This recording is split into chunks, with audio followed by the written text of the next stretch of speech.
নমস্কার, নিউজ ভ্যানগার্ডের পর্দায় প্রত্যেককে স্বাগত জানাচ্ছি। এই মুহূর্তে আপনাদের সাথে আমি রয়েছি অঙ্কিতা। চোখ রাখছি এই মুহূর্তের গুরুত্বপূর্ণ সংবাদের দিকে। প্রথমেই নজর রাখছি আবহাওয়ার দিকে। বৈশাখ মাসের তপ্ত রোদ, আগুন ঝরা রোদে পড়ছে গোটা রাজ্যবাসী। স্বস্তির বৃষ্টির দেখা যেন মিলছেই না। দিনের সঙ্গে পাল্লা দিয়ে বাড়ছে রাতেরও তাপমাত্রা। রয়েছে ভ্যাপসা গরম, আর্দ্রতা জনিত অস্বস্তি। 25 এপ্রিল পর্যন্তই এই উষ্ণ আর্দ্র আবহাওয়ার সতর্ক বার্তা কিন্তু জারি করে দেওয়া হয়েছে। অর্থাৎ 25 এপ্রিল পর্যন্ত রাজ্য জুড়ে উষ্ণ আর্দ্র আবহাওয়ায় থাকবে। বৃষ্টির তেমন দেখা নাও মিলতে পারে বলে সম্ভাবনা।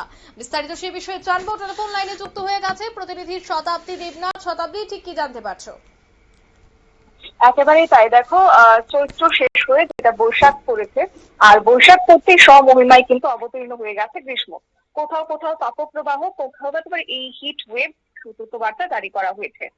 আর বিশেষ করে বৈশাখের শুরুতেই গরমের দাপট যে পরিমাণে বাড়তে শুরু করেছে রাজ্যে, তাতে করে সূর্যের তেজ যেমন বাড়ছে দিনের বেলাতে, তেমনই পাল্লা দিয়ে বাড়ছে রাতের বেলার তাপমাত্রাও।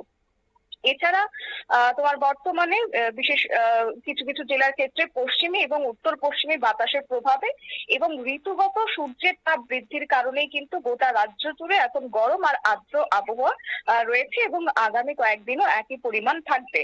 19 এপ্রিল থেকে তোমার সেটা 25 এপ্রিল পর্যন্ত এই সতর্ক বার্তা রয়েছে যে গরম রীতিমতো বাড়তে পারে। প্রতিদিন তাপমাত্রা 1 থেকে 2 ডিগ্রি হেরফের কিন্তু লক্ষ্য করা যাবে। বর্তমানে পূর্ব পশ্চিম অক্ষরেখা বরাবর একটি ট্রাফ বা নিম্নচাপ রেখা সক্রিয় হয়েছে, আর যার দরুন উত্তরপ্রদেশ থেকে মণিপুর পর্যন্ত সেটা আপাতত বিস্তৃত রয়েছে। যে সমস্ত জায়গার ক্ষেত্রে গরম বৃদ্ধির সতর্কতা রয়েছে, সেই ক্ষেত্রে কিন্তু বিক্ষিপ্ত ভাবে একটা অতি সামান্য বৃষ্টিপাতও হতে পারে। আমাদের রাজ্যের আবহাওয়া দপ্তর বলছে যে বিক্ষিপ্ত ভাবে কখনো কখনো বৃষ্টিপাত হবে, সেটা খুবই কম পরিমাণে বৃষ্টিপাত হবে, কারণ গতকালও কিন্তু পূর্বাভাস দেওয়া হয়েছিল, যেমনটা আমরা বলেছিলাম যে 3 থেকে 4টি জেলার ক্ষেত্রে সতর্কবাণী। সেই অর্থে কিন্তু বৃষ্টির পরিমাণ খুব একটা লক্ষ্য করা যায়নি। যদি বলি যে রেকর্ড কত করা হয়েছে, তাহলে সব থেকে কম যদি বলি 24 ঘন্টাতে 0.003 মিলিমিটার বৃষ্টিপাত হয়েছে, যেটা এই সময়টাতে দাঁড়িয়ে হয়তো বা একটা হতাশাজনক বৃষ্টি।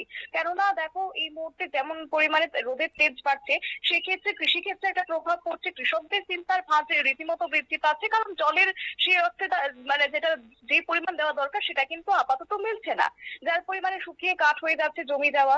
এবং অন্যদিকে আবহাওয়া দপ্তর যেটা জানাচ্ছে যে পূর্ব উত্তরপ্রদেশ থেকে যেটা মণিপুর পর্যন্ত বিস্তৃত হয়েছে, সেটা পূর্ব পশ্চিম অক্ষরেখা বিহার পর্যন্ত গিয়েছে। এছাড়া উত্তর পূর্ব বাংলাদেশের উপর আরো একটি তোমার ঘূর্ণাবর্ত সক্রিয় রয়েছে, যেটা তোমার সমুদ্রপৃষ্ঠ থেকে 0.9 কিলোমিটার উচ্চতায় রয়েছে। আর এই সিস্টেমের কারণে দুই যে সিস্টেম তৈরি হয়েছে, তাতে করে পশ্চিম এবং উত্তর পশ্চিম দিক থেকে শুষ্ক বাতাসটাই বেশি ঢুকছে, আর তার কারণে সূর্যের তাপটা দিনকে দিন বৃদ্ধি পাচ্ছে। আগামী 25 এপ্রিল পর্যন্ত উষ্ণ এবং আর্দ্রতার পরিমাণের জন্য ইতিমধ্যে সতর্কবার্তা জারি করে দেওয়া হয়েছে মৌসুম ভবন থেকে। আমাদের পশ্চিমবঙ্গ সহ তোমার কার্যত পশ্চিমবঙ্গ সহ আমাদের রাজ্য এবং তোমার উত্তর পূর্বের বেশ কয়েকটি রাজ্যের ক্ষেত্রে কিন্তু এই সতর্কবাণী রয়েছে যে বৃষ্টি কিন্তু এবছর খুব একটা দেখা মিলবে না, উপরন্তু তোমার তাপমাত্রার পরিমাণটাই বাড়বে। একই পরিস্থিতি আগামী কয়েকদিন আমাদের রাজ্যের ক্ষেত্রে থাকবে। তার মধ্যে বলে রাখি তাপমাত্রার কথা। সর্বোচ্চ তাপমাত্রা কিন্তু গত 24 ঘন্টার তুলনায় 2 ডিগ্রি বেড়ে গেছে, 35.5 ডিগ্রি সেলসিয়াস থাকছে সর্বোচ্চ, যেটা স্বাভাবিকের থেকে 1.8 ডিগ্রি সেলসিয়াস বৃদ্ধি। অন্যদিকে সর্বনিম্ন তাপমাত্রা 26-এর ঘরে থাকবে 26.4 ডিগ্রি সেলসিয়াস, স্বাভাবিকের থেকে 3.5 ডিগ্রি সেলসিয়াস বৃদ্ধি। এছাড়া আগামী 24 ঘন্টার কথা যদি বলি, 34-এর ঘরে থাকবে সর্বোচ্চ, সর্বনিম্ন থাকার কথা রয়েছে 26 ডিগ্রি সেলসিয়াসের ঘরে। যদিও আজও বজ্রপাত সঙ্গে হালকা বৃষ্টিপাতের সম্ভাবনা রয়েছে, কিন্তু কোন কোন জায়গার ক্ষেত্রে বৃষ্টিপাতটা লক্ষ্য করা যাবে সেটা কিন্তু স্পষ্ট নয়, কারণ রীতিমতো আবহাওয়া তার ভোল বদল করতে শুরু করেছে এই সময়টাতে। এছাড়া তোমার আর্দ্রতার পরিমাণ 58% থাকবে সর্বোচ্চ, এবং সর্বনিম্ন থাকার কথা রয়েছে 52%।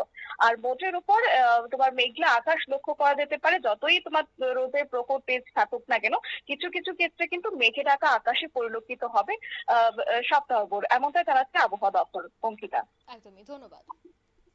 অর্থাৎ তাপমাত্রার কিন্তু একটা বড়সড় পরিবর্তন হচ্ছে। 25 তারিখ পর্যন্ত আবহাওয়ার এতটাই পরিবর্তন ঘটবে, তাপমাত্রা এতটাই ঊর্ধ্বমুখী হবে যে বাইরে বেরোলেই গা জ্বালাও শুরু হতে পারে। তাই প্রয়োজন ছাড়া বাড়ি থেকে এই দুপুর বেলায় অর্থাৎ 12টা থেকে 4টার মধ্যে না বেরোনো, অন্যদিকে বেশি করে জল পান করা, শিশুদের বয়স্কদের বেশি যত্ন নেওয়া, এই বিষয়গুলির উপর কিন্তু অবশ্যই নজর রাখতে হবে। নিয়ে নিচ্ছি ছোট্ট একটি বিজ্ঞাপন বিরতি, সঙ্গে থাকুন।